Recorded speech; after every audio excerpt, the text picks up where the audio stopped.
De todas maneras, ya los que vayan llegando se irán incorporando a esta conferencia. Les presento la doctorante Teresa Martínez Moctezuma. Ella dará nuestra conferencia con el nombre El ámbito socioemocional en la universidad durante la pandemia. Es un caso de la Universidad Pedagógica Nacional. Les voy a hablar un poquito de la doctora. Es doctorante en Educación, en Diseño, Evaluación y Mejora de Planes y Programas de Estudio en el Departamento de Medición e Investigación Educativa de la Universidad Nacional de Educación a Distancia, adscrita a la Universidad Complutense, con sede en Madrid, España, maestría en Educación, Universidad Mexicana 2000-2001, maestría en Ciencias de la Educación en el Departamento de Investigaciones Educativas, Sinvestap, Instituto Politécnico Nacional, especialización en Educación Universidad Mexicana, especialización en Educación Ambiental en la UPN Ajusco, especialización en Psicología Clínica y Psicoterapia en grupo por instituciones de la UNAM, diplomados en Formación y Actualización de Orientadores Educativos en la UPN Ajusco, diplomado en Perspectiva de la Educación Superior frente a los retos del desarrollo sustentable en la Semarnat y UNAM, entre muchos otros. Maestra, muchísimas gracias por haber aceptado esta invitación y poder dar esta conferencia, y pues le damos las gracias en nombre del Centro Universitario de México. Le cedo la palabra. Gracias, Marisol. Pues muchas gracias por la invitación a la licenciada Lupita, a la maestra Silvana, a ti, Marisol.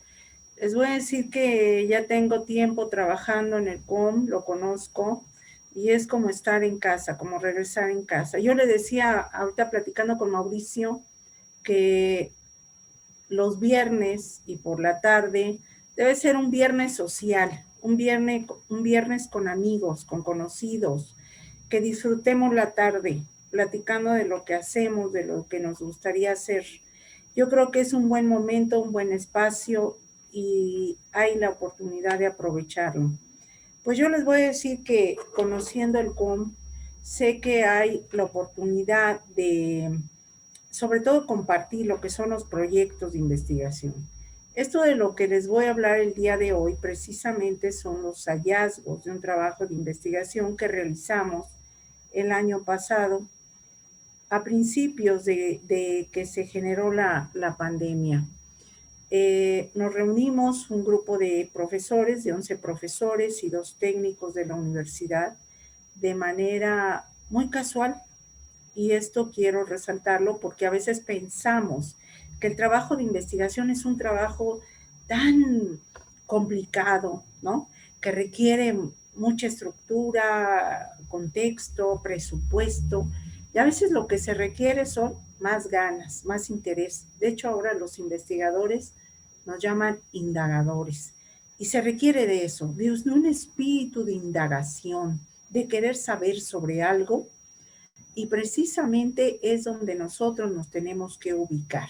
¿Qué es lo que queremos saber? En ese momento, sin conocernos, porque aunque trabajamos para la misma universidad, un grupo de profesores fuimos convocados, nos reunimos en una videollamada y decidimos realizar un trabajo de investigación. Todavía no teníamos mucha claridad sobre cuál era nuestra preocupación. Yo creo que así empieza un trabajo de investigación, empezando a plantear las preocupaciones básicas, esenciales del momento. Nuestra preocupación era saber cómo se encontraba nuestra comunidad académica con respecto a este espacio de la pandemia, y sobre todo en el caso de la Universidad Pedagógica Nacional. Y es así que reunidos, profesores, 11 profesores, empezamos a plantear, bueno, ¿qué es esto de la pandemia? Poco o nada sabíamos de una pandemia. Lo anterior fue lo de la influenza, que creo que fue así como un recuerdo vago que teníamos con respecto a esto. Empezamos a plantear, bueno, ¿qué tipo de investigación podríamos realizar? Dado que tenemos una población, pues, considerable, no podíamos realizar un trabajo de investigación cualitativa, sino cuantitativa, fue que lo decidimos así. Yo les voy a decir que en lo personal, yo he realizado trabajos, pero cualitativos. Y en este caso planteamos un propósito, los participantes, con qué instrumento podríamos trabajar, con qué población. La bibliografía, empezamos a rastrear materiales, ahorita van a ver algunos muy, muy buenos. Empezamos a reflexionar y hacer algunas recomendaciones. Esto es de lo que voy a hablar el día de hoy. La presentación de un trabajo de investigación donde voy a plantear dos cuestiones, dos vertientes. Una, la teórica y otra, la metodológica. Esto es lo que se hace cuando presentamos un trabajo de investigación. ¿Cuál es el contexto en pandemia? Cuando yo empiezo a dar seguimiento a la OMS, a la Organización Mundial de la Salud, que refiere qué es lo que está sucediendo en cuanto a pandemia, pues se desmitifica mucho de lo que hemos estado, de lo que escucho hablar con la gente, de lo que escucho a veces en algunas redes, o de lo que escucho a veces en cualquier lugar. ¿Por qué? Porque si yo reviso lo que hizo la OMS, me voy a encontrar con que en diciembre de 2019 empiezan a presentarse los primeros casos de neumonía. Y esto genera diversas actuaciones, tanto de China, dado que esto se presentó en Wuhan, en la provincia de Hubei, y empieza a intervenir la OMS. ¿Por qué? Porque son casos que se siguen repitiendo y se empiezan a elaborar informes en las redes sociales, que es nuestro medio de comunicación cercano y primero, y donde más se difunde esta situación de esta enfermedad un tanto desconocida, pero sobre todo que se da recurrentemente. Y así es como van apareciendo diversas fechas y sobre todo se hace pública esta enfermedad. El 12 de enero del 2020 empieza a publicarse ya datos fehacientes y se le empieza a llamar COVID-19 en Tailandia. También empezamos a revisar datos, qué era esto, y hay declaraciones en China, hay una convocatoria para un comité de emergencia ya en enero, y también empieza a plantearse el viajar a otros países porque se están presentando esta misma enfermedad. Hay un informe sobre la situación que se da ya el 30 de enero. Esto es dato importante para un investigador. Yo no me puedo llevar por los datos de que alguien dice que porque los chinos comieron murciélagos, que porque se enfermaron por una mala alimentación, que se enfermaron porque hay un nuevo orden mundial y cosas por el estilo. Yo me tengo que ir por el dato y es la secuencia y el seguimiento que da la OMS a la enfermedad. Vuelvo a insistir sobre esta cuestión. Bueno, y es así que se empiezan a plantear desde febrero del 2020 planes estratégicos para atender la pandemia. También nos encontramos que ya el 11 de marzo del 2020, dado los casos alarmantes, dado el número de casos alarmantes, dado la propagación de la enfermedad, la OMS declara que este tipo de datos de enfermedad y dado el número que se estaban presentando, es considerada pandemia. Esto es interesante porque esto se sigue dando, se sigue planteando y hay respuestas ya de varios países. Y es así que el 11 de marzo del 2020 se declara por la Organización Mundial de la Salud la pandemia. En México no se muestra ajeno a esta cuestión y el primer caso de COVID-19 se presenta el 27 de febrero del 2020. El 30 de abril ya tenemos 19.224 casos confirmados. Aparece en el diario oficial de la NAM el lunes 30 de marzo esta declaración de emergencia sanitaria generada por por COVID-19. Esto es importante reconocerlo porque un investigador debe ubicarse ante todo en el contexto. Yo nunca debo de hablar de un problema sin conocer los antecedentes y también sin conocer dónde es que se genera el problema. Porque el problema no se plantea, nada más aparece de la noche a la mañana. Un problema tampoco yo lo puedo plantear así, sin tener referentes, sin tener datos. Y entonces ya después de que nosotros revisamos esto, empezamos a plantear la necesidad de conocer mayor información, sobre todo con respecto a nuestra Universidad Pedagógica Nacional. Entonces se plantea una investigación en una universidad que tiene 73 unidades y 208 subsedes en toda la República Mexicana. Esto es importante conocerlo porque estamos hablando de una universidad con una cobertura nacional. El propósito fue conocer la situación que estaba viviendo en el contexto de pandemia la comunidad académica. Nosotros empezamos a reunirnos después de la declaración, esto es a finales de marzo. Y les digo esto porque también es importante considerar el tiempo. A veces pensamos que un investigador tarda años en realidad realizar una investigación. Y tienen razón, hay investigaciones que se realizan en muchos años y tienen su motivo. Pero en este caso, teníamos premura por conocer cómo estaba la comunidad, porque todavía teníamos la intención de generar una serie de programas, porque pensábamos el siguiente semestre, que empieza en agosto, pues ya vamos a plantear diversos programas, proyectos y una respuesta definitiva ante la pandemia. Y esto no sucedió así. Todos sabemos que todavía falta mucho para que esto se resuelva. Aún con la pandemia, ayer Gatell, en su informe, decía que es altamente probable que en el 2022 se hable de la cobertura, de una mayor cobertura de la población con vacuna. 2022, estamos en 2021. Nosotros empezamos a plantear que nuestro proyecto de investigación tenía que ser realizado atendiendo 5 ámbitos.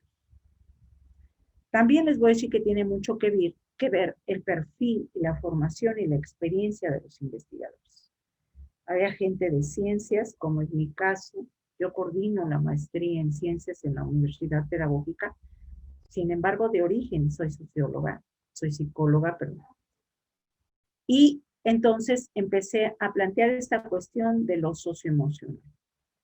Pero sí hubo personas que plantearon lo educativo, lo que es la cultura de la salud, lo político y lo socioeconómico. Es una investigación que trató estos 5 ámbitos. El día de hoy yo solamente voy a darles resultados de lo que a mí me correspondió, que fue lo socioemocional. Ya les decía, fuimos 11 investigadores y 2 personas de equipo técnico, y ahorita van a entender por qué necesitamos el equipo técnico. El instrumento, la encuesta que nosotros diseñamos, consta de 98 preguntas. Al día de hoy, yo les diría que no sé si realmente mantendría las 98 preguntas o agregaría otras más, porque esto ha evolucionado. Y al día de hoy, pues, tengo otras preguntas que realizar, otras que omitiría, que creo que ya no son tan importantes porque hay datos que me dan la respuesta. Entonces yo no voy a preguntar sobre algo que ya sé. Ya estoy ubicada en otro momento.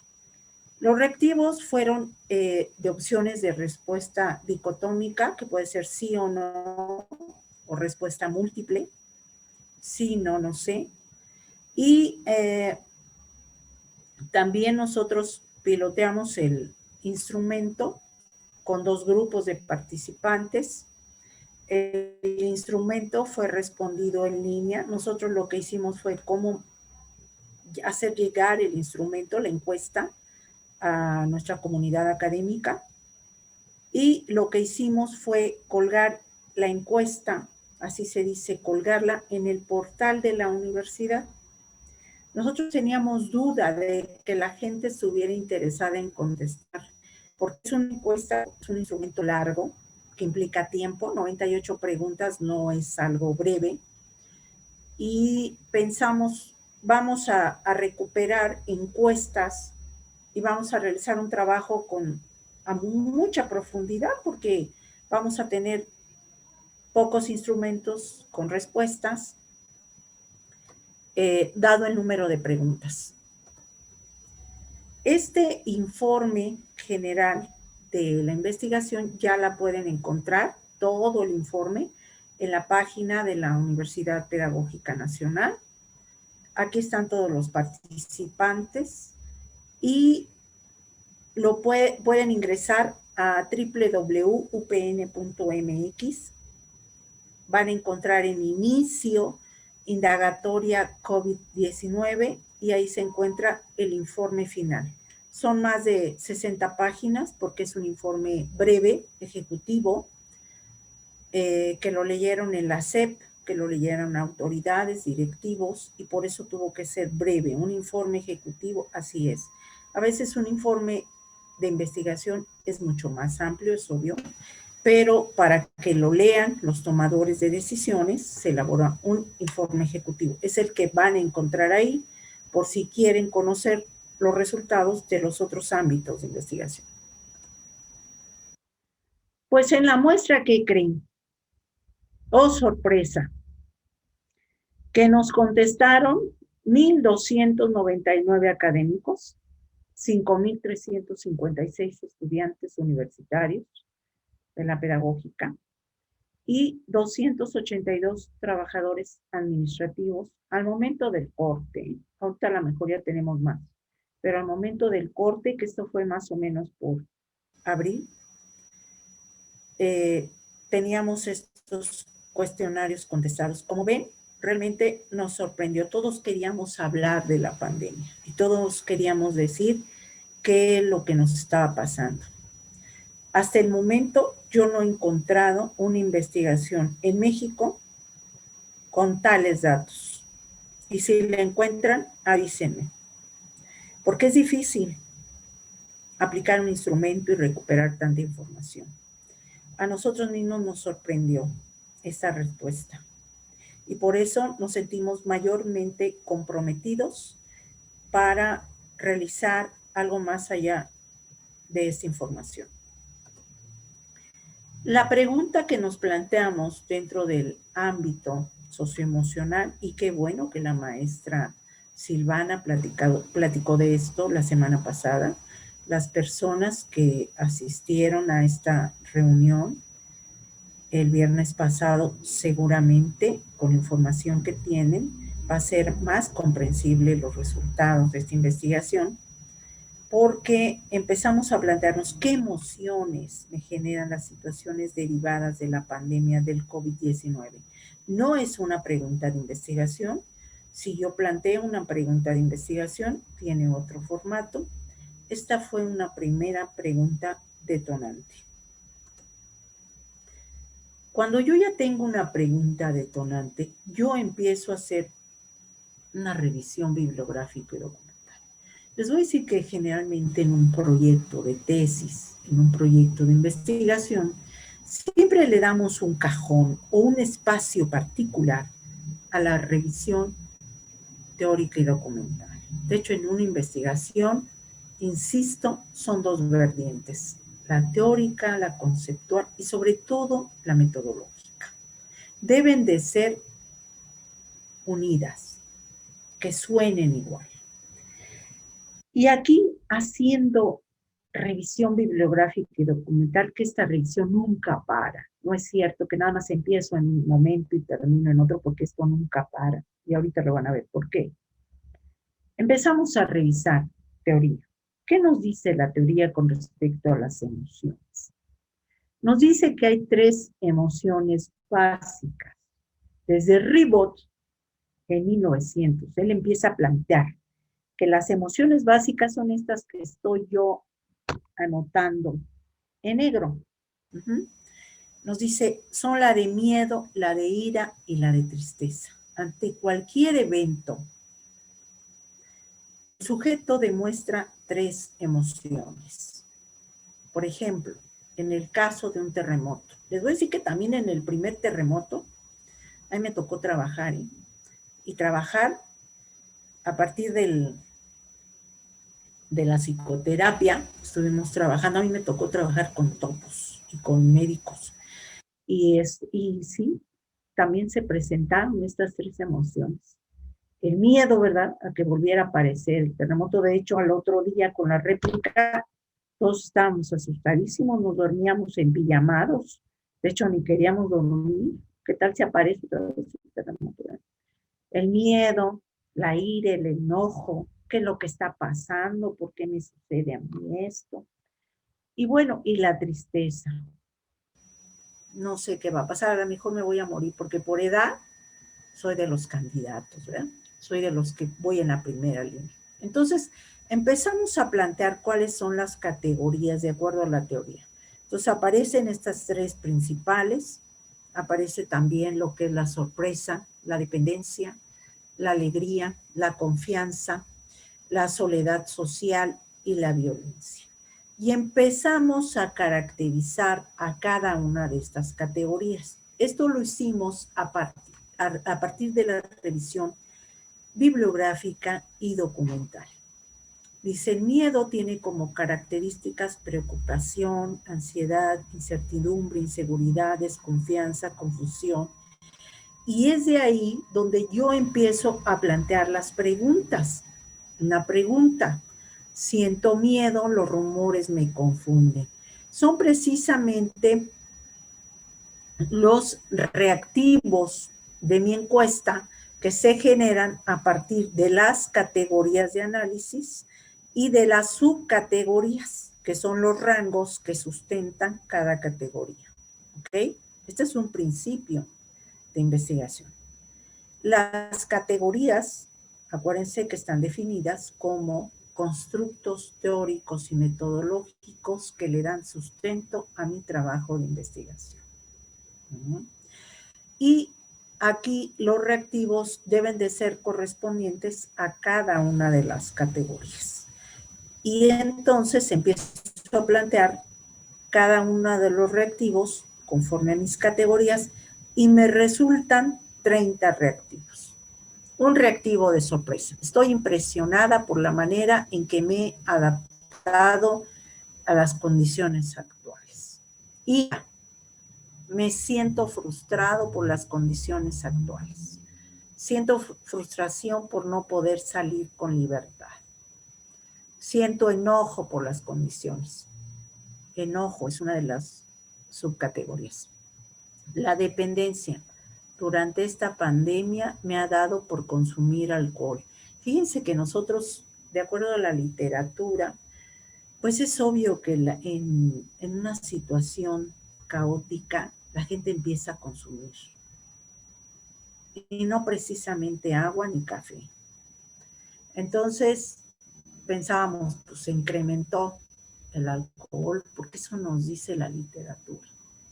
Se incrementa el fumar, se incrementa el consumir mayor número de alimentos, el consumo de café, consumir estimulantes, pastillas. Y vamos a ver en los resultados que esto no nos dio así.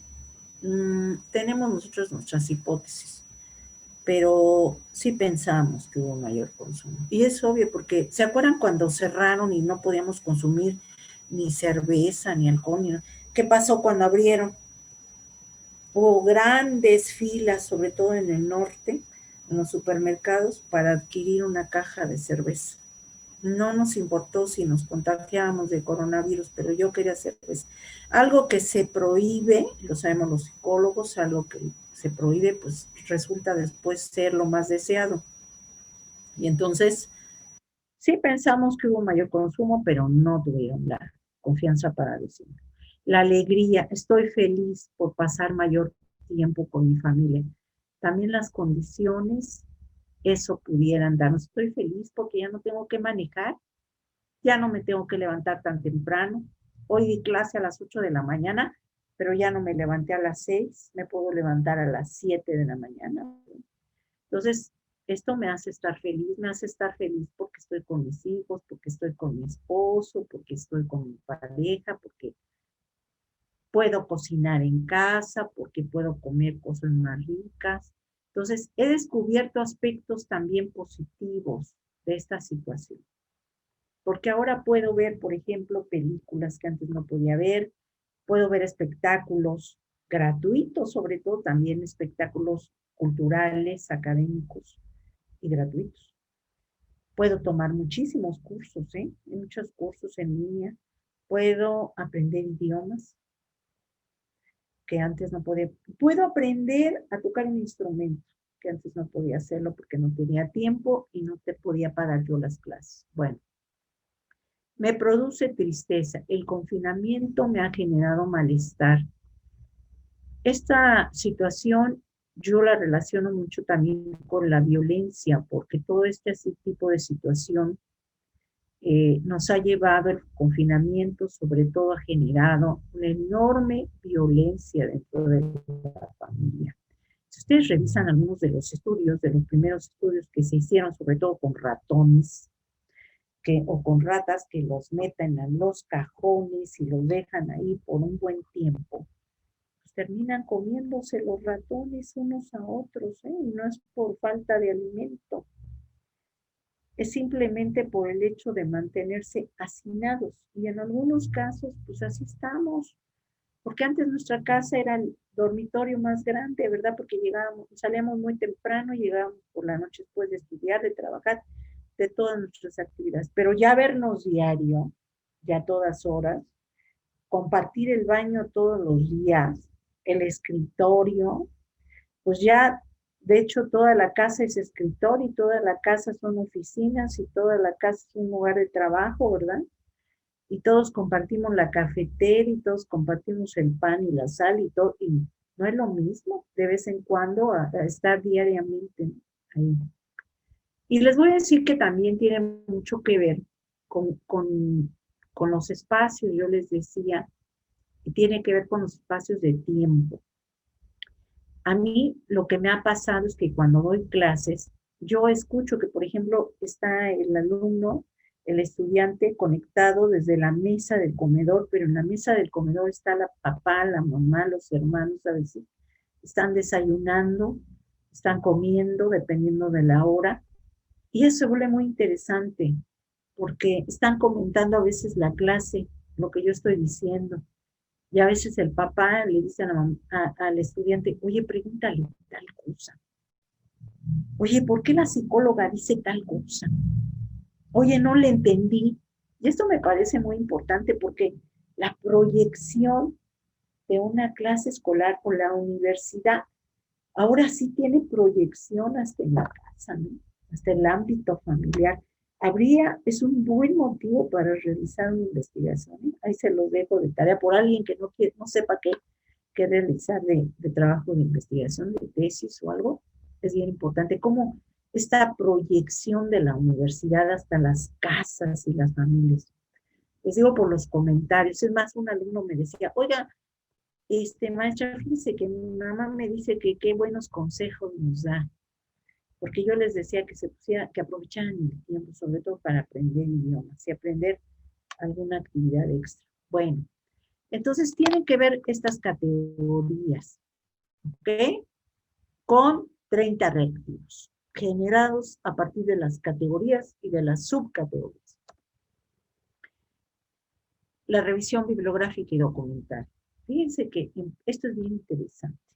Empezamos a revisar, y bueno, la SEP, con todo lo que quieran decir, sí se adelantó en nuestros tiempos. De hecho, el aspecto socioemocional ya era un concepto que debiera de ser incorporado en las currículas. No solamente de preescolar, sino también de educación media, y actualmente es una preocupación. En la Ley General de Educación Superior, y aquí los si llega a haber aquí abogados, seguramente ellos nos van a confirmar que uno de los puntos importantes a incorporar en los planes y programas de la educación superior es precisamente la atención al aspecto socioemocional, además de las cuestiones que tienen que ver con género, ¿no? Esta diversidad cultural, esta diversidad sexual, esta atención a grupos que vulnerados, también la atención a cuestiones que no son precisamente los contenidos habituales que considerábamos importantes en una currícula y que tienen que ver con nuestro desarrollo personal, lograr competencias que no van estrictamente en el sentido del aprendizaje conceptual y metodológico, que tienen que ver más con nuestro desarrollo personal, con la búsqueda de nuestro autoconocimiento, nuestra autoestima, nuestro conocimiento en cuanto a conocimiento y gestión de emociones. Entonces la SEP desde el 2018 empezó a plantear programas para preescolar, primaria y secundaria, programas donde se pudiera trabajar el aspecto socioemocional. Y nos dice que esto debe ser un proceso de aprendizaje que debe de estar integrada a nuestra vida, a nuestros propios conceptos, valores, habilidades y a nuestro propio contexto cultural. Implica también el adquirir ciertos valores ante la vida y aprender a manejar situaciones retadoras, estresantes, que nos permitan, sobre todo, tener actuaciones constructivas y con ética. Esto es interesante revisar en los programas. Esta es una primera definición que encontramos con respecto a lo que era esta formación socioemocional. También encontramos la bibliografía de Poma y Gravante, es una de mis preferidas, porque sobre todo ubica el sistema, esta cuestión socioemocional incorporado en un sistema socioeconómico y nos dice que de acuerdo al sistema socioeconómico es como se nos impone una cultura emocional y que dado nuestro sistema neoliberal, hay donde escuchar este concepto de sistema neoliberal. Pues ahora, ¿verdad? Ahora en nuestro contexto actual se habla mucho de este sistema neoliberal. Vemos que se ha impuesto precisamente un sistema socioemocional que se caracteriza por hacernos sentir, expresar respeto y admiración por ciertos sujetos. Sobre todo también despreciar a ciertos estratos sociales y seguir ciertas reglas para una convivencia cotidiana con intolerancia hacia el otro. Dice que existe la necesidad de establecer que existe necesidades de negar algunas problemáticas como la pobreza, la desigualdad, estas cuestiones que tienen que ver con el género, con el racismo, con la discriminación. Y Poma y Gravante nos da una idea diferente de lo que es las cuestiones socioemocionales. También esta lectura de Tizón 2020 precisamente nos habla de que la salud emocional relacionada con pandemia, dice, es una pandemia, es una epidemia desde el mundo desarrollado y urbanizado. Y esto ya entonces caracteriza la pandemia. Es reveladora de muchos otros virus, distorsiones, disfunciones, marginaciones, porque ahora han surgido otros problemas, ¿verdad? Aquí en México nos estamos dando cuenta que no tenemos los suficientes médicos ni las especialidades que requeríamos. No tenemos los hospitales que necesitábamos, ni haberlos capacitado como los capacitamos en cuanto a instrumentos, ni el servicio médico que requerimos. Es una pandemia que nos ha revelado nuestra vulnerabilidad en este mundo globalizado. Esta pandemia es una pandemia social. No hay que verla como una pandemia biológica.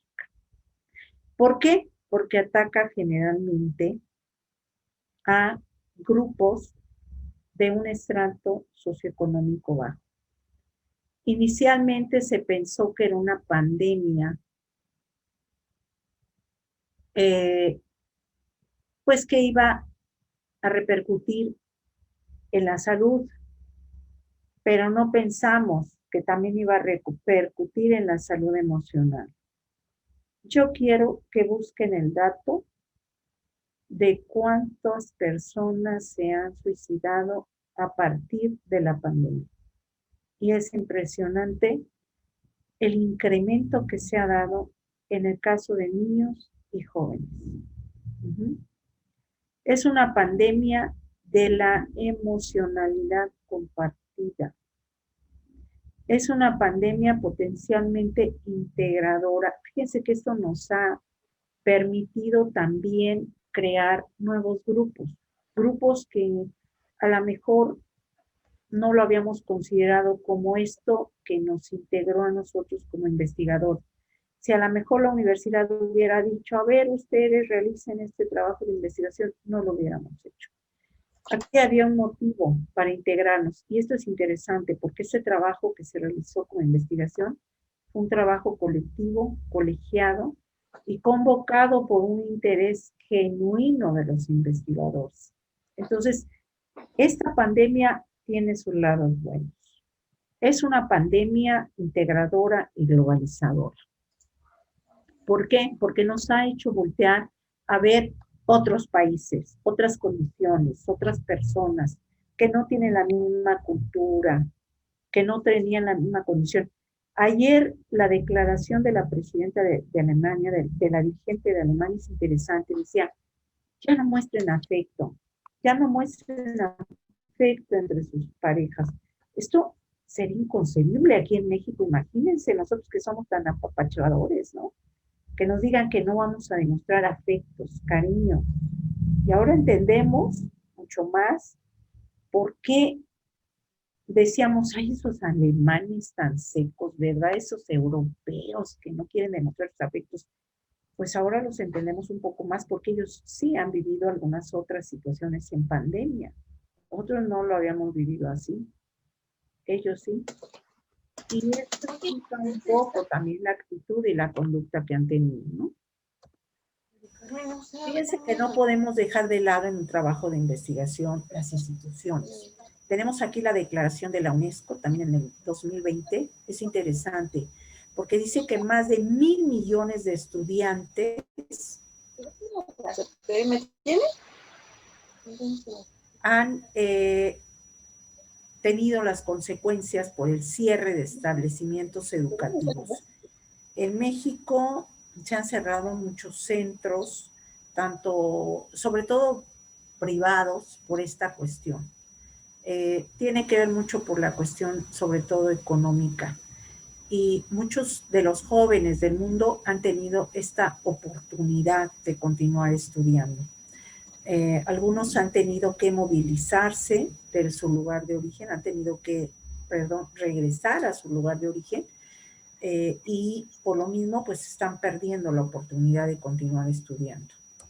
También revisamos lo que dice la Organización Mundial de la Salud y nos está planteando precisamente que esta incertidumbre económica, la pérdida de trabajo, la pérdida de oportunidades laborales, tiene efectos traumatizantes y que se observan en lo que es la violencia doméstica y también en lo educativo. Desafortunadamente se están mostrando casos muy severos de estudiantes que no llegan ya a aprender. El hecho de estar inmerso en una situación como esta, donde tienen que atender al papá enfermo, a la mamá enferma, o ellos mismos estar enfermos, pues no son condiciones adecuadas para aprender.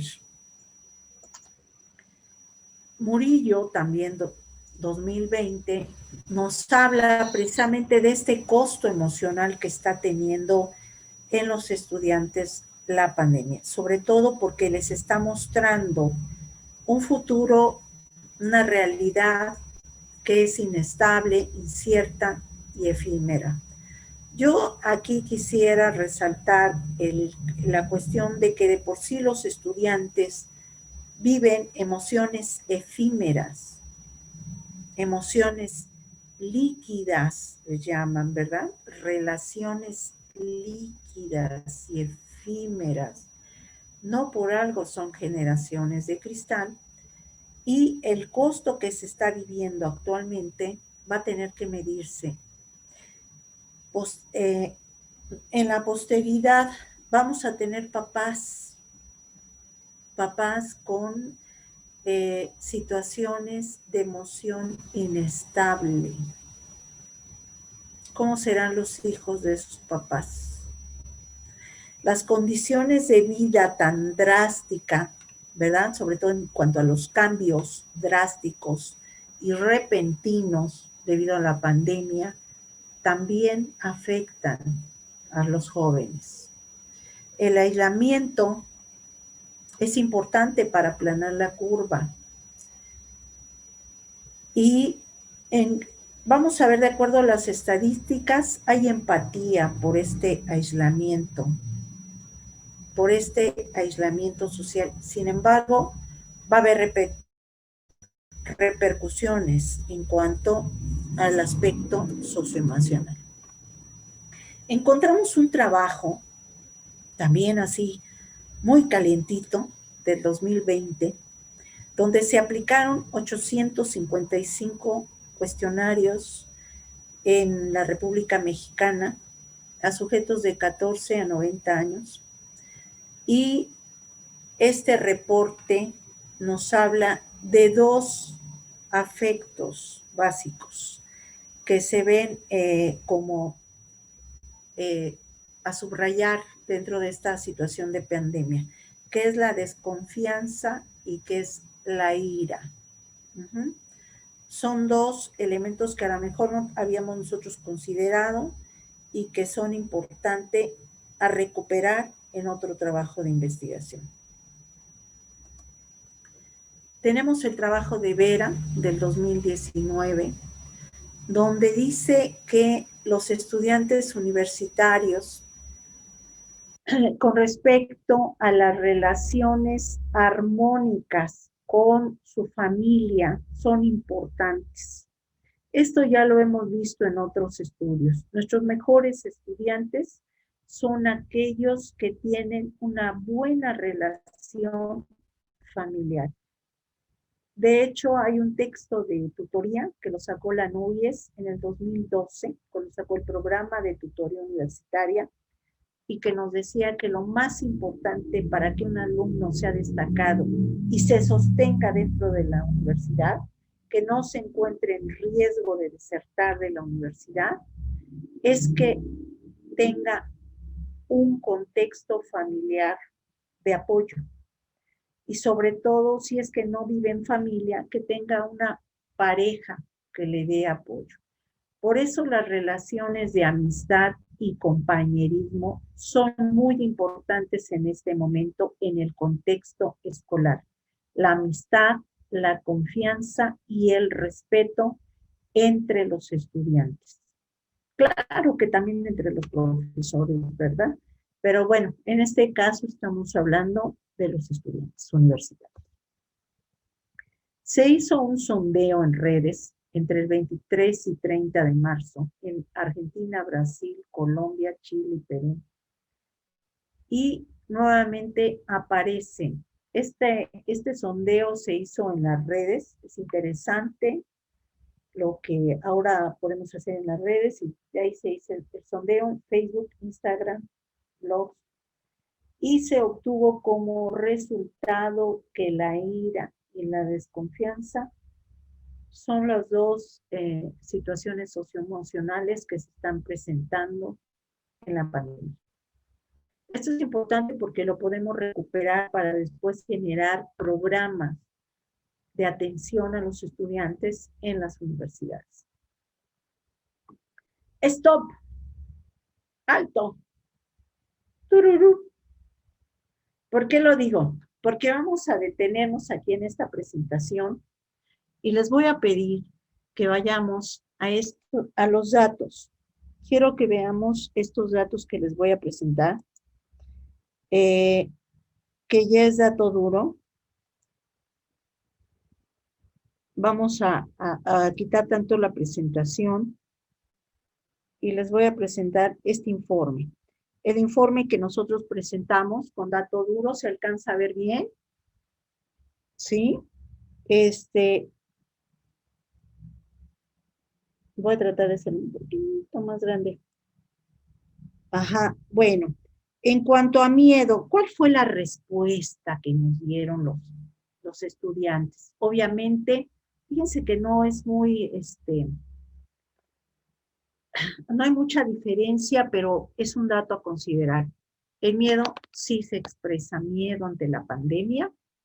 Dice, siento miedo, los rumores me confunden. Sobre todo hay que considerar que este instrumento lo aplicamos en abril, mayo, Abril, mayo, después de la declaración de la pandemia. Entonces no sabíamos qué estaba sucediendo, que si teníamos que usar tapabocas, que si no podíamos salir, que si nos teníamos que lavar las manos. Empezaba todo esto, No había mucha claridad con respecto a la pandemia. Entonces, aparece un resultado de sí tengo miedo en el 55%. Siento miedo, la información sobre COVID-19 es imprecisa y me confunde, sí. Aunque no hay mucha distinción porque no es el 47%. He cambiado varios de mis planes a futuro, obviamente que sí, el 85% nos responde que sí. En el reactivo 10, he cambiado varias de mis rutinas y esto es muy importante. Sí, nos lo reportan el 93%. Claro que cambio la rutina, ya no tengo que salir de casa, ya no tengo que comer fuera. Para algunos eso fue bueno, para algunos no otro. Ya no voy a manejar, ya no me voy a tener que subir a un camión. Desde casa me voy a conectar a clases. Puede ser que ya no me reprueben, ¿verdad? Porque en pandemia pues soy vulnerable y entonces ya no me van a reprobar. Entonces, han cambiado muchas de mis rutinas. Ya no me baño, todo el día ando en pijama. Me levanto tarde o me puedo acostar más tarde. Ya como con mi familia. Me preocupa regresar a clases, sí, el 61%. Siento miedo por el impacto de esta situación en México, el 79%. Siento ansiedad por saber cómo impactará esta situación en mi vida cotidiana, el 67%. Me preocupa mi salud y el efecto que tenga ella en esta pandemia. Es claro que todos estábamos afectados con respecto a cómo nos iba a ir con respecto a la salud, el 81%. Estoy impresionado por la manera como me he adaptado a las condiciones de confinamiento, 69%. Me siento frustrada por las condiciones actuales que me impiden ver y abrazar a las personas que estimo, el 63%. Siento frustración por no poder salir con libertad, el 70%. Siento enojo por las condiciones que nos hace vivir esta pandemia, el 50%. Durante esta pandemia me ha dado por el alcohol y me dicen que el 1%. Sí, y que no el 91%. Por eso les digo, no creo mucho en la respuesta porque esto se contradice con las estadísticas que se han estado generando con otros instrumentos. Durante esta pandemia me ha dado por comer más, dicen que no. A lo mejor si cambiamos también de hábitos alimenticios. Durante esta pandemia me ha dado por fumar, me dicen que no. El 90% dice que no. Durante esta pandemia me ha dado por tomar más café, me dicen que no, el 61%. Durante esta pandemia me ha dado por consumir otros estimulantes, dicen que no, el 91%. Alegría, estoy feliz de pasar más tiempo con mi familia. Y fíjense que sí, que la mayoría nos dice que sí, que están felices de estar en casa y con su familia. He descubierto aspectos positivos de la situación a medida que he explorado nuevas actividades e intereses.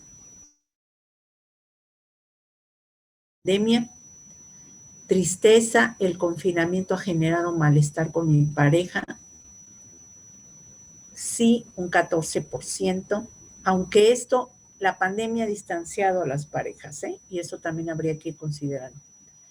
¿Qué es lo que se va a generar a partir de esto? Del distanciamiento con la familia, con los seres queridos y demás. El confinamiento ha generado malestar con mis compañeros de trabajo, dicen que no, el 87%. El confinamiento ha generado malestar con mis compañeros de la universidad, no, el 81%.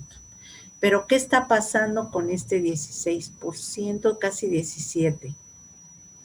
¿Hay malestar? ¿Dónde está el malestar y por qué? Bueno, estoy aburrido por el confinamiento. En ese momento decíamos que sí y éramos el 54%. Ahorita no sé qué podremos contestar en este momento y lo que nos espera, ¿verdad? Me hace sentir malestar la incertidumbre de no saber cuánto va a durar esta situación. Sí, el 72%. Confianza, estoy tranquila. Sí, el 68%. Soledad social, ¿siento soledad en este confinamiento? No, no me siento solo, pero un 60%. Es interesante qué está pasando con este 40%, que se siente solo. Yo creo que esto es lo que nos está llevando a la cuestión de los suicidios, la soledad social. El tiempo de encierro ha restringido mi actividad social, obviamente sí, el 75%. ¿Qué haríamos? Yo le decía a Mauricio, ¿qué haríamos hoy, en viernes, si no estuviéramos aquí? Híjole, a lo mejor estaría con mis cuates, a lo mejor estaría en el cine, a lo mejor estaría en un antro, claro que sí, me cambió la vida, ¿verdad? Violencia, el confinamiento ha generado violencia en mi familia, dicen que no, pero lo que reporta la violencia, sobre todo hacia las mujeres, es otra cuestión. La tensión ha aumentado en mi entorno, dicen que no, pero esto casi yo lo veo igual, miren. No 53, sí 45, la tensión. Y esa tensión, ¿hacia dónde nos puede llevar? El encierro ha afectado mi estado de ánimo, 54, sí, 44, no. Entonces, sí ha afectado mi estado de ánimo. Bueno, lo dejo hasta aquí. Ahora vamos a continuar con la presentación porque les voy a mostrar precisamente, bueno, ya dejamos el stop y vamos a continuar. Siga. Eso, verde me gusta. Bueno, contexto universitario. ¿Qué ha pasado entonces con este contexto universitario? ¿Qué es lo que hemos encontrado?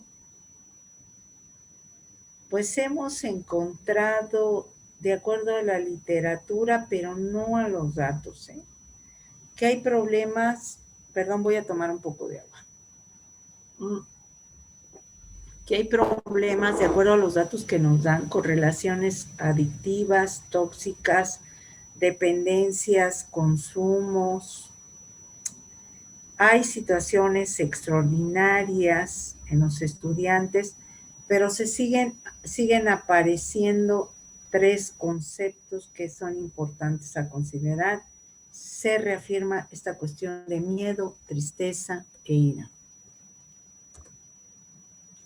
Y fíjense que es interesante, cruzamos los datos y ya a partir de esto sacamos un artículo que va a ser publicado en unos meses más en la revista Educarnos.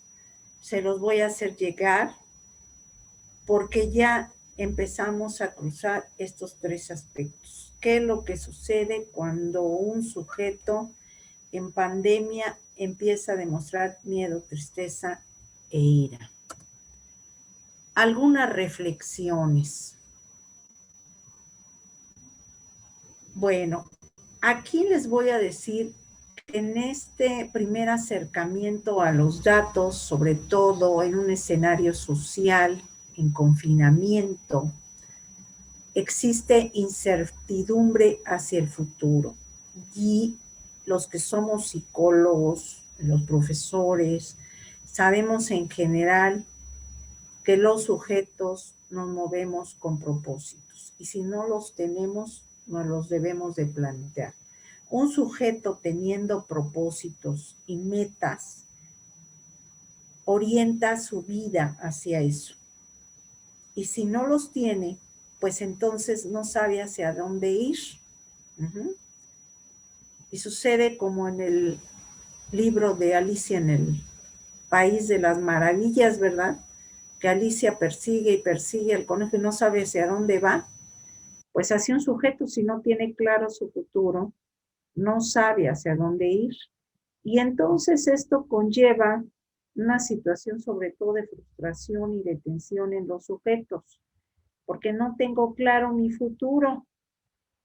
El simple hecho de estar en una universidad, en un programa universitario, les voy a decir que es un buen aspecto de salud mental y no hay que dejarlo, porque esto nos va a mantener en la línea de la salud, porque es un propósito que a corto, mediano, largo plazo, depende de dónde me encuentre en este momento, me va a llevar a feliz término.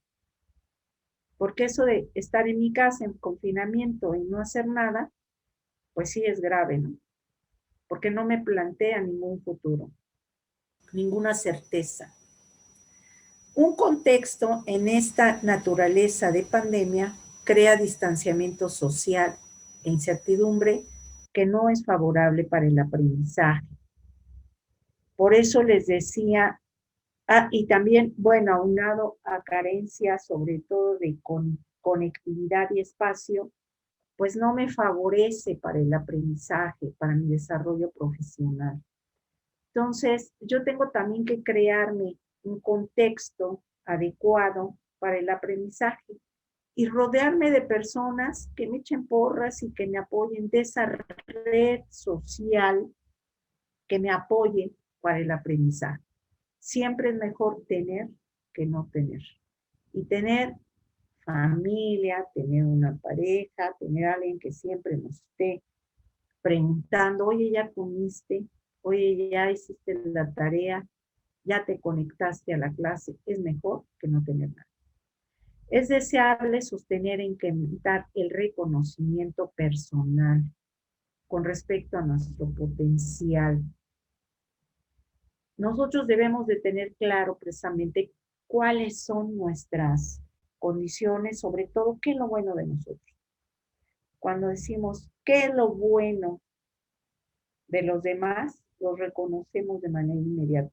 Pero a veces nos cuesta dificultad reconocer todas estas cualidades que tenemos. Hoy por la mañana presentaron los estudiantes, ayer y hoy han sido los coloquios de posgrado y han presentado sus proyectos de maestría y de doctorado.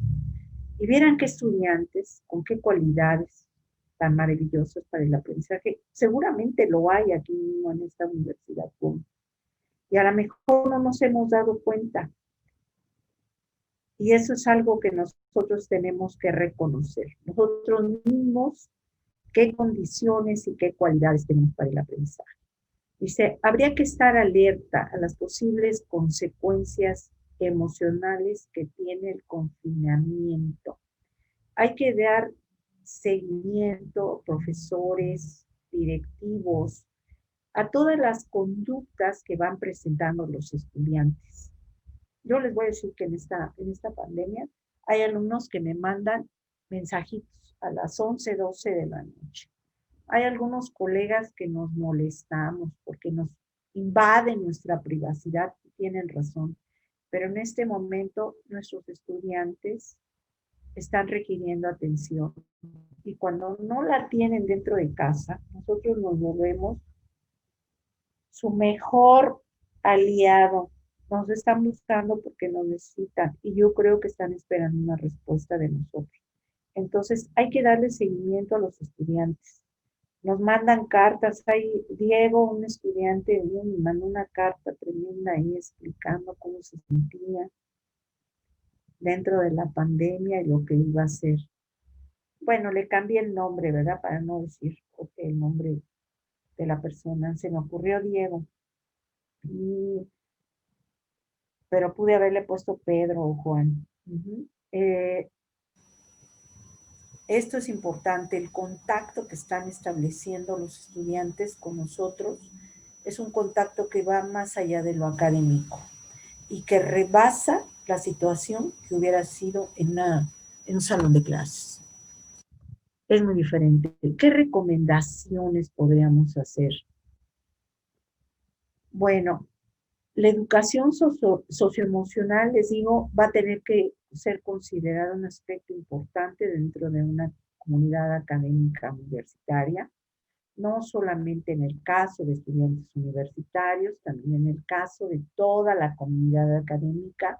Todos nos sentimos sensibles, vulnerables, todos estamos expuestos a contagiarnos, a enfermarnos, a tener alguna necesidad emocional y a manifestarla.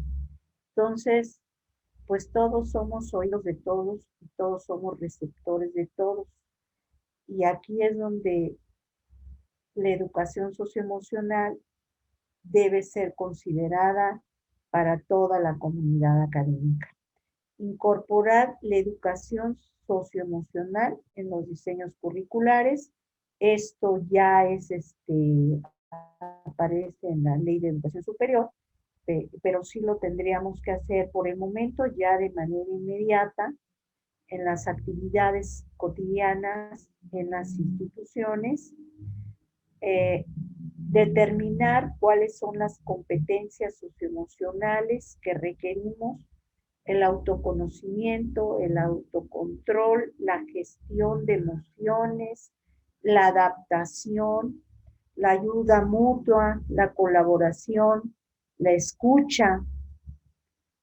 A veces ser escuchado es importante, necesario, me reconforta, me ayuda, me apoya, me hace sentir bien.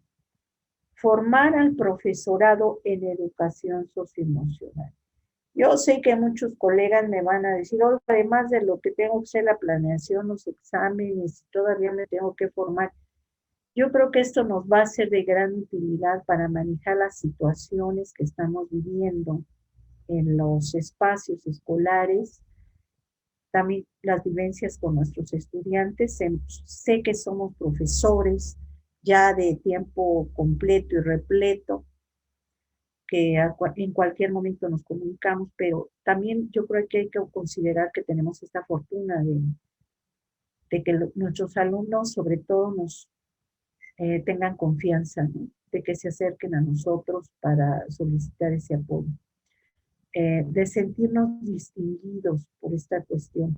Y sí tendremos que adquirir en alguna esta situación de promover la educación socioemocional a través de actividades físicas y artísticas. Yo les decía que a veces tomar una clase de baile, eh, ver una obra de teatro, escuchar un concierto musical. El fin de semana hubo un evento muy interesante para en conmemoración de Manzanero, y hubo un maratón de 6 horas. Maravilloso ese concierto, la verdad, increíble. Música popular, música muy agradable, y son de las cosas que mientras trabajaba estuve escuchando el concierto, y la verdad me hizo ser más productiva que en otras ocasiones. Son de las cosas que tendríamos que promover también, el aspecto de cómo era nuestra situación socioemocional. Diseñar y adaptar un modelo de educación socioemocional a nuestro centro. Cada centro educativo sabe dónde está la piedrita en el zapato. Si no lo sabe, lo tenemos que saber. Y generar programas para atender estos aspectos socioemocionales. Llevar a cabo un plan de evaluación, dar evaluación, seguimiento a esos programas para la atención inmediata a cualquier miembro de la comunidad, realizar de manera continua sondeos ante cualquier alerta.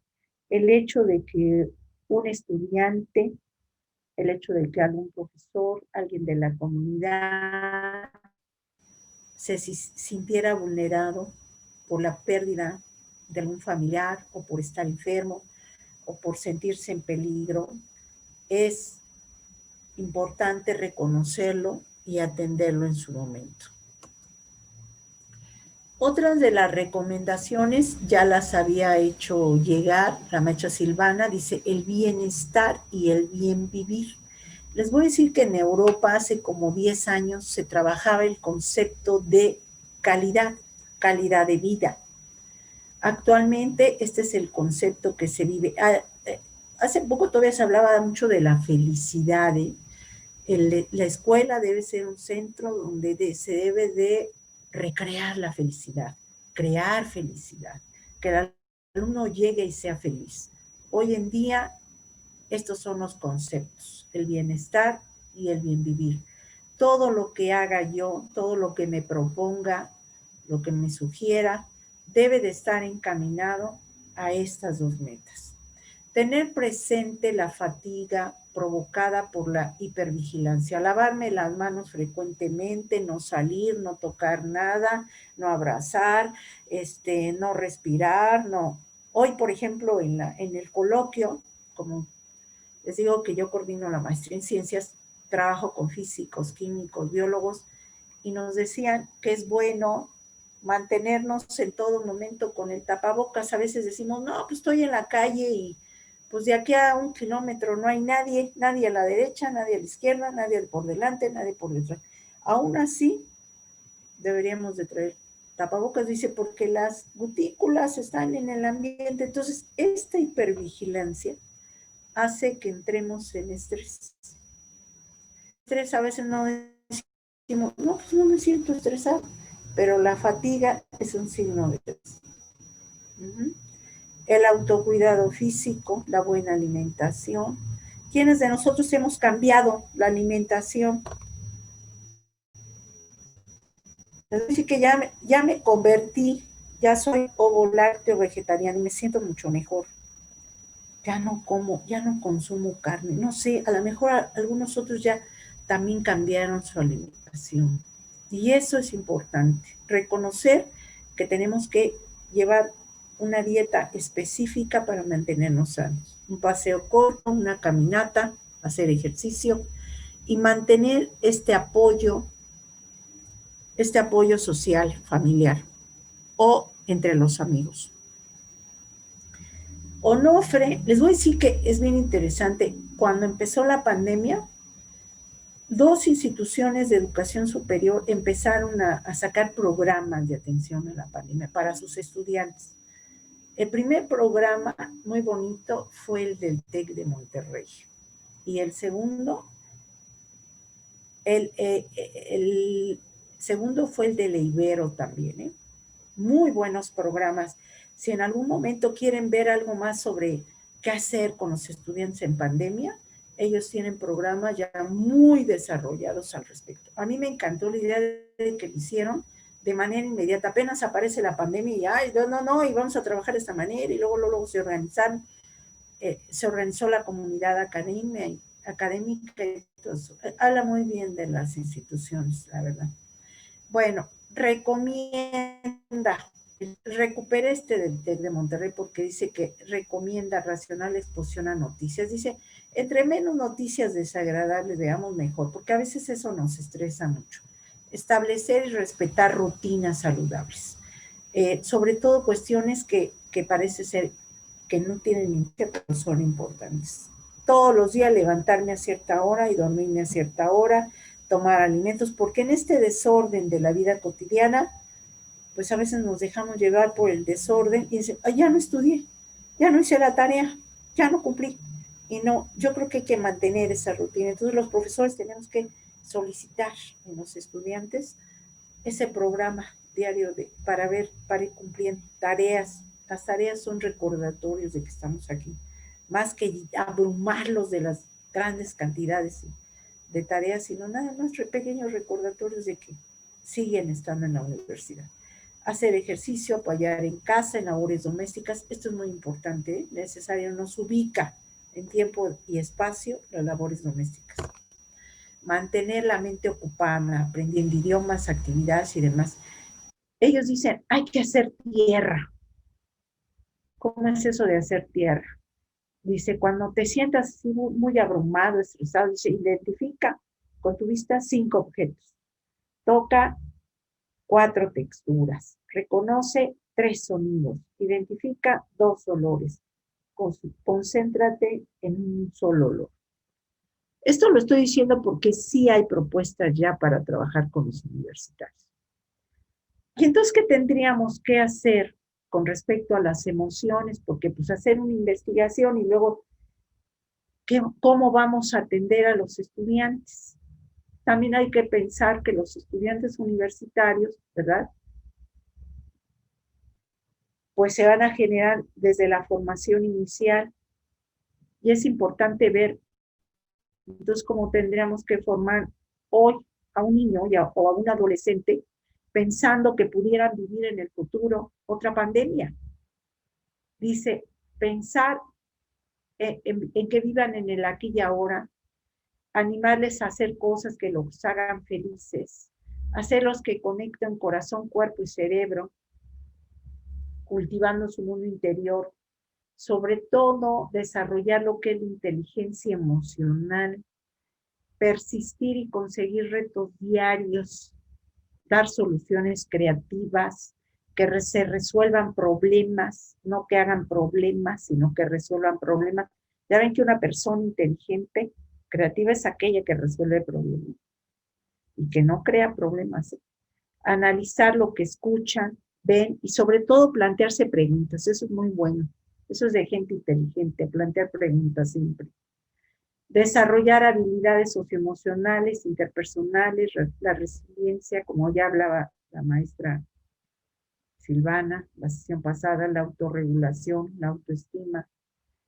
Determinar en la vida ciertos valores, respeto, tolerancia, generosidad, solidaridad. Yo creo que esto ha resaltado, ¿no? La pandemia. Tenemos que estar hablando y diciendo regresen los tanques de oxígeno y demostremos solidaridad, respeto, generosidad, espíritu positivo, cuidar al planeta. Nos hemos puesto a plantar, ¿verdad? Ya no solamente rosas, sino tomates, aguacates, chiles, porque ya sabemos que en cualquier momento las vamos a necesitar. Valorar y ser agradecidos, rodearse de personas, sumar más que restar, orientar a que los deseos no se piden, sino se cumplen y se trabaja para que se cumplan. Tomar decisiones, dice, trazar puentes. Este es un texto que les voy a recomendar. ¿Cómo va a ser la educación del mañana?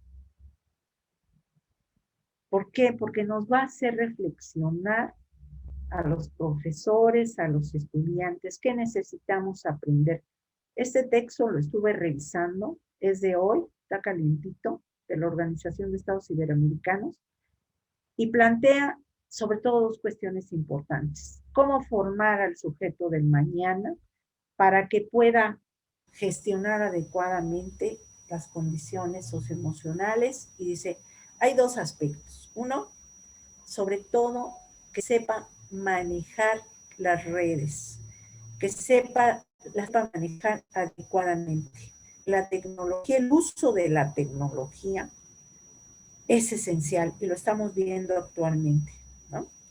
De un día para otro, de una hora para otra, mi tiempo nos dieron y tuvimos que aprender a manejar todas estas plataformas, generar links, trabajar reuniones, establecer ya ciertas normativas para el uso de estas plataformas, para la participación en estas plataformas, sacarles el mayor provecho posible, ¿no? Utilizar recursos didácticos, diseñar programas que puedan adaptarse a estas redes. Y bueno, dice, es necesario que el sujeto, sobre todo, sepa de tecnología lo más que se pueda, que sepa manejar todas las redes, los recursos que la tecnología nos da, y sobre todo una cuestión, que maneje idiomas. No es suficiente con que se quede con su lengua de origen, sino que maneje el mayor número de idiomas. Algo que nos llama mucho la atención, sobre todo en Europa, es que los jóvenes universitarios, dominan varios idiomas. Me ha tocado participar en algunos eventos académicos y yo puedo hablarles y exponerles en español y no pasa nada porque los franceses hablan español. Muchas de las escuelas se les enseña español, hablan inglés, hablan alemán, italiano. Entonces, ¿qué es lo de hoy? El manejo de la tecnología, con todo lo que se puedan imaginar, y el uso de idiomas. Y esta otra guía para sobrevivir a esta pandemia también es del 2020, la pueden encontrar también en redes, y habla precisamente de cómo reconocer, cómo ayudarnos a reconocer todo lo bueno que tenemos nosotros y aprovecharlo, no solo para beneficio de los demás, sino también para nosotros mismos, pero sobre todo también cómo hacerle para sacar el mayor provecho posible a esto que es la pandemia. ¿Qué hacer ahora en esta situación de confinamiento? Además de lamentarnos por nuestro futuro, ¿qué más podríamos hacer? ¿Qué proyectos plantearnos? ¿Qué actividades plantearnos? Y bueno, pues eso es todo. Muchísimas gracias. Y no sé si tienen alguna pregunta, algo que me quisieran comentar o preguntar. Perdón, voy a encender la luz de donde estoy porque si no, ya no veo bien.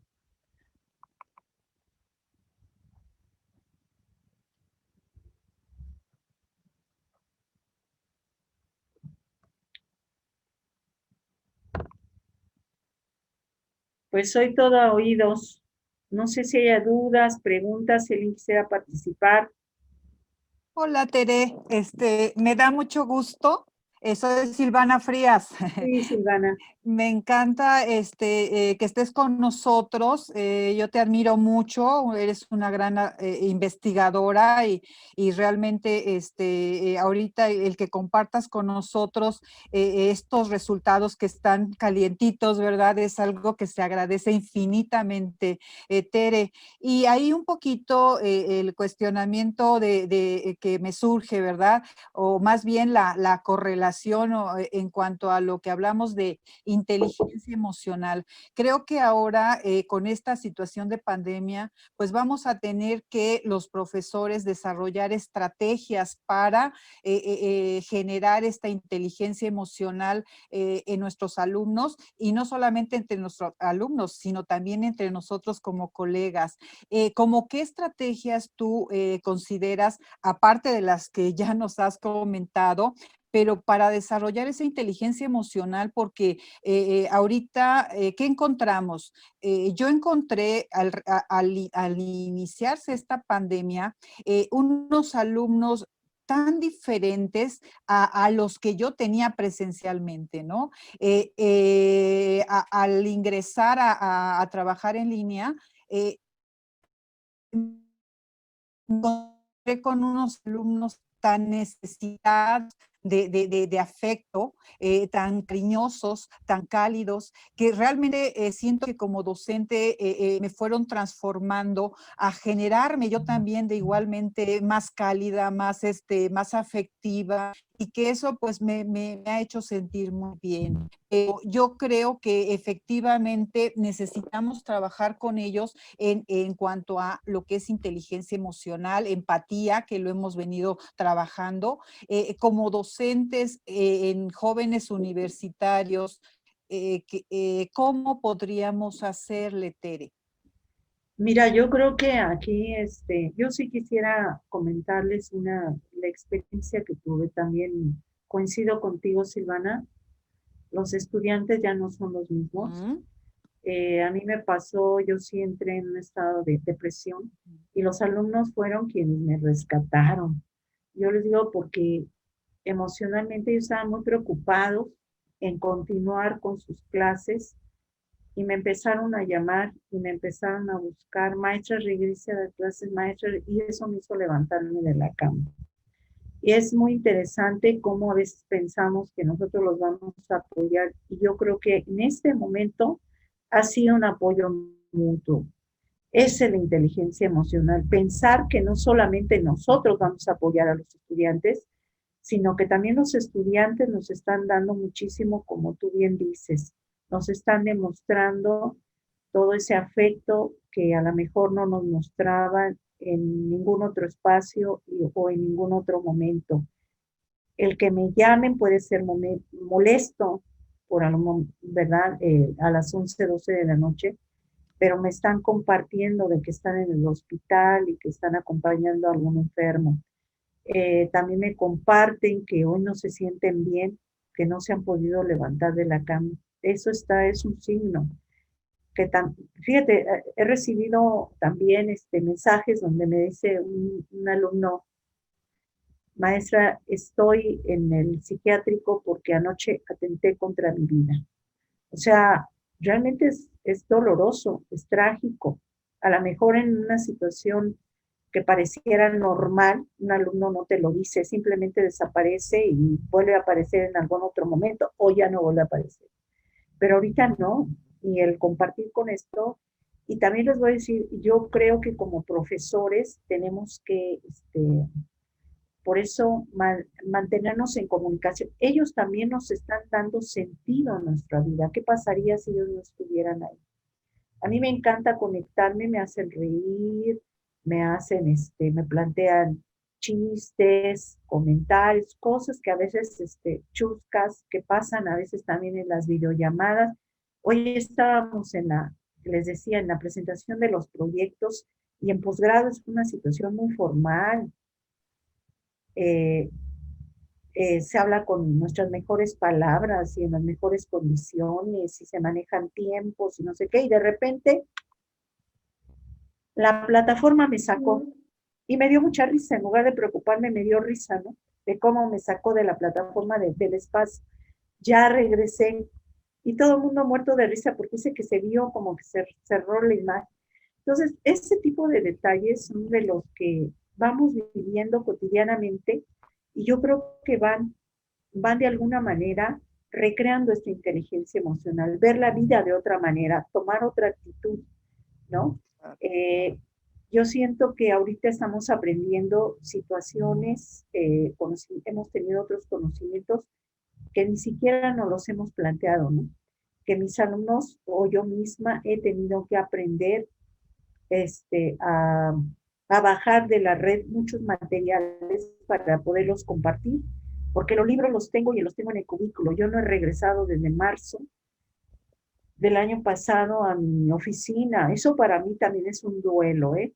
No regresar a la universidad, no convivir así personalmente. Por ejemplo, el personal administrativo, yo no lo he visto, solamente con colegas académicos y con los estudiantes. Y también ha sido un duelo porque pues no sé nada de ellos, ¿no? No tenemos redes de convivencia con ellos. El no convivir en ciertos espacios, ciertos momentos, también me llenan de duelo. Y yo creo que eso es lo que tenemos que empezar para ir fortaleciendo esa inteligencia emocional, ¿no? El convivir, el ver el lado positivo de esta pandemia. ¿Qué hemos hecho de positivo en esta pandemia? ¿No? ¿Qué podemos hacer? ¿Qué podemos lograr? Yo les decía, nos podemos reunir y empezar a trabajar en un programa de, de inteligencia socioemocional para el COVID, ¿no? Esto es necesario, es importante, es relevante y yo creo que esto nos va a hacer unirnos, esto nos une como profesores. Yo insistía, el grupo que se conformó para esta investigación fue un grupo así de una convocatoria que alguien dijo, pues, ¿quién quiere? Pues yo. Y la verdad yo nunca había trabajado con estos colegas, ¿eh? Nos redescubrimos, o sea, nada, de no ser que a veces los llegaba a saludar o en algún evento social o en algún evento académico, pero yo no sabía nada de ellos. Y trabajar no con gente conocida, no con gente con la que has estado, también yo creo que hace que tu inteligencia emocional pues salga a flote. Yo creo que también crear redes en los estudiantes para que se comuniquen. A mí, yo todos mis grupos los tengo en redes, ¿no? Entonces, en cualquier momento nos podemos comunicar. Hola, ¿qué tal? ¿Cómo estás? Me hablaste y me dijiste que tu mamá estaba mal. ¿Cómo sigue tu mamá? A lo mejor en otro momento no lo hubiera hecho, pero ahora sí, porque esta persona me confió que su mamá estaba enferma, ¿no?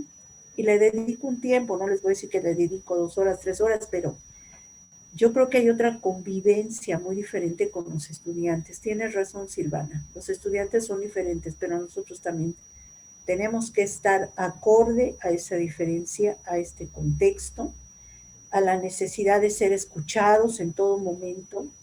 A lo mejor me dieron ganas de platicar a las 2, pues ni modo, a las 2 de la mañana, pues ni modo, porque esa hora estoy, de verdad hay alumnos que nos han hablado y me siento mal. No sé qué tengo y ¿por qué no se lo confían a su mamá que está en el otro cuarto, no? No lo sé, pero esa confianza tan desbordada hacia nosotros no podemos, no sé, negarnos a responderles, ¿no? No estoy diciendo que los alumnos nos llamen a esa hora ni que generemos ese tipo de cosas. Podemos poner límites, pero sí mantener la comunicación y una comunicación que va más allá de lo académico, ¿no?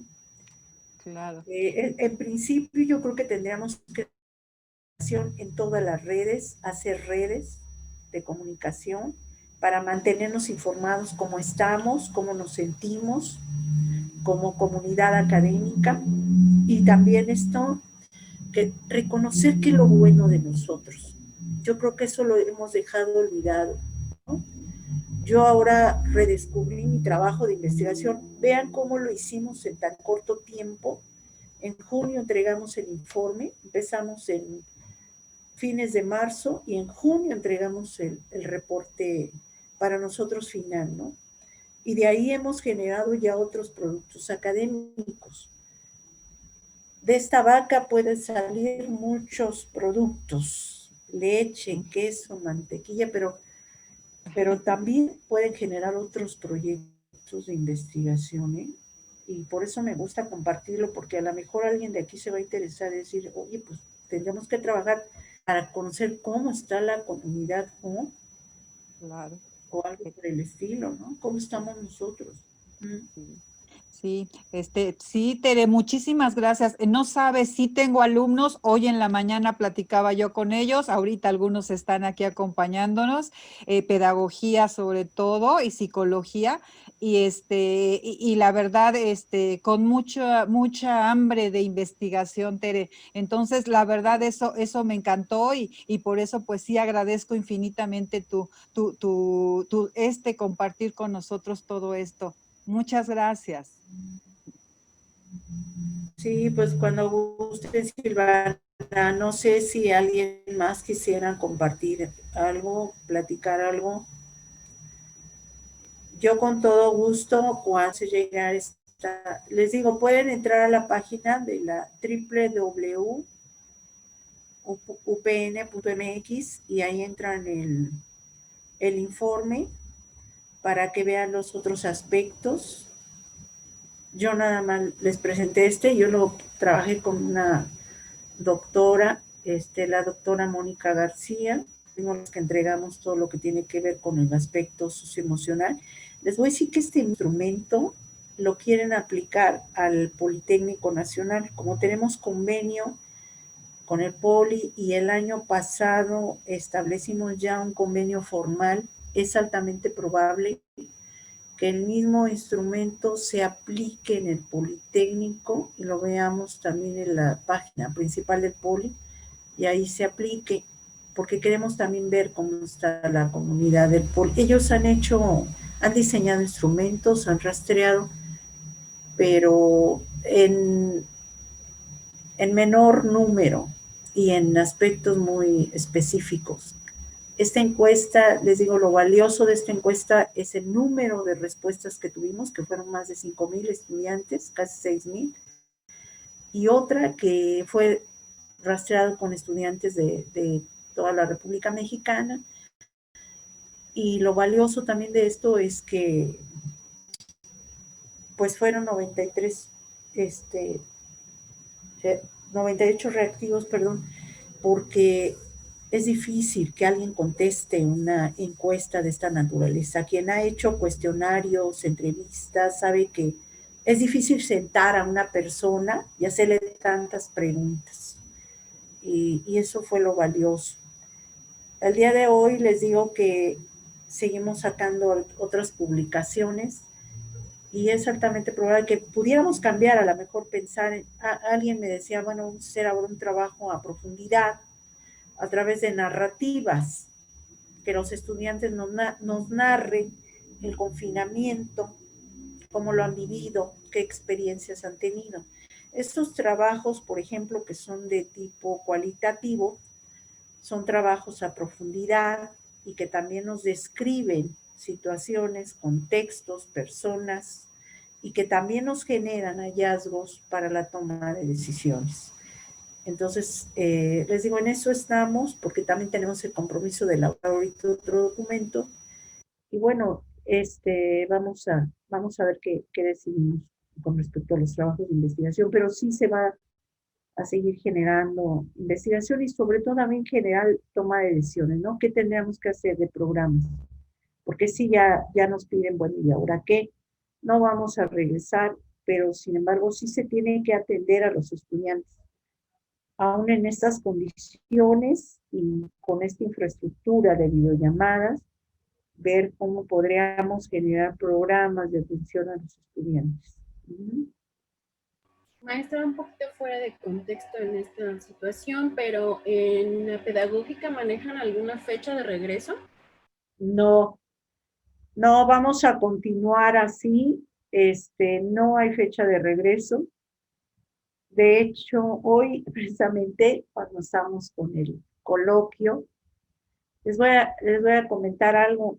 Los proyectos que están generando los estudiantes de doctorado y de maestría en ciencias son proyectos de investigación.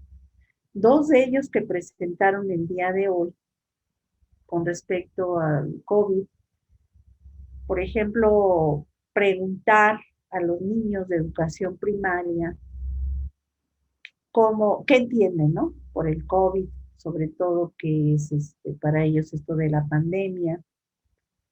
qué es esto del contagio, porque es muy interesante conocer ellos que entienden por eso, ¿no?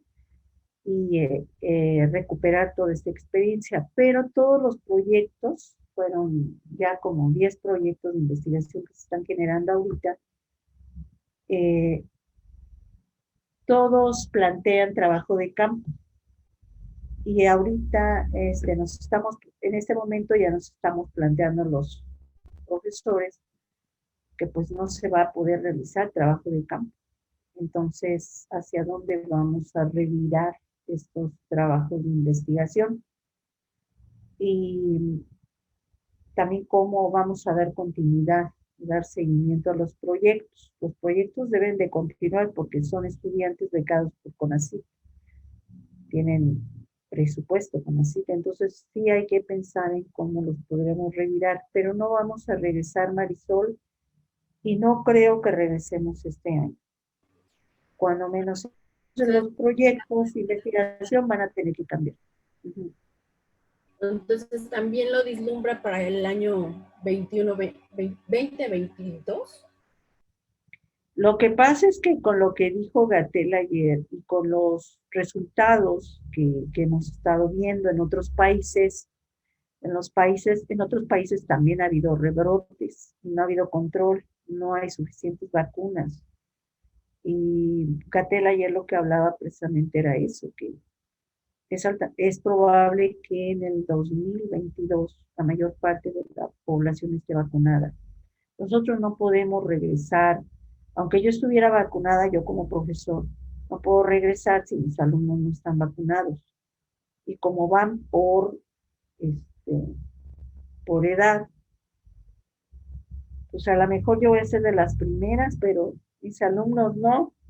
Y además no tiene una cobertura al 100% una vacuna, entonces no nos podemos arriesgar a regresar a las aulas. Además, las aulas deben de estar desinfectadas y debe de reunir ciertas condiciones en la universidad. Y recordemos que las universidades públicas pues tienen también ciertas limitaciones. En la Universidad Pedagógica Jusco hay ocasiones en que no hay agua, tienen que traer pipas. Entonces vamos a seguir manteniéndonos con la nueva normalidad, lavándonos las manos y manteniendo todo limpio. Entonces deben de darme todas las condiciones para trabajar, deben de darme salones limpios, que haya agua en los baños, ¿no? Alimentos pues muy cuidados en los comedores, los libros de la biblioteca también deben estar cuidados. Entonces, cubículos, son muchísimos cubículos, salones, turnos. Entonces, mantener esto es muy complicado, yo sí lo entiendo, y sí, el regreso sería muy difícil. Cuando menos este año no te lo aseguro. Y el otro año creo que tampoco. Por la vacuna, no creo que llegue vacuna para todos. Ok, entonces, bueno, no, yo... Sí, Marisol, mejor nos vamos sentando y vamos viendo a ver qué vamos a hacer así. Vamos a seguir trabajando, eso sí, no hay duda, pero bueno, sí, digamos, la pregunta era por si la pedagógica ya tenía como algo más concreto, si podíamos regresar en agosto, ¿no? Pero bueno, pues sí, no hay como algo todavía muy cierto. Mira, Bueno, tenemos compromisos de capacitadores y todos los compromisos están hechos para trabajar en línea, con programas en línea. Nada se va a hacer presencial. Nada más con eso te lo digo. O sea, vamos a seguir así. Pues entonces a mentalizarnos, ¿verdad? Muchas gracias. No sé si alguien tenga alguna otra pregunta por ahí. Okay. Es más por parte de la licenciada Guadalupe y por parte de todos los que integramos Centro Universitario de México, le damos las gracias por haber aceptado esta invitación para esta magnífica ponencia. Seguiremos trabajando, maestra. Muchísimas gracias. Y muchas gracias a todos por estar aquí con nosotros. Los esperamos la próxima semana con otra ponencia más. Gracias. Hasta luego. Hasta luego. Gracias. Gracias. Gracias. Gracias. Hasta luego. Muchas Luego gracias. Sí. Gracias, hasta luego. Hasta luego.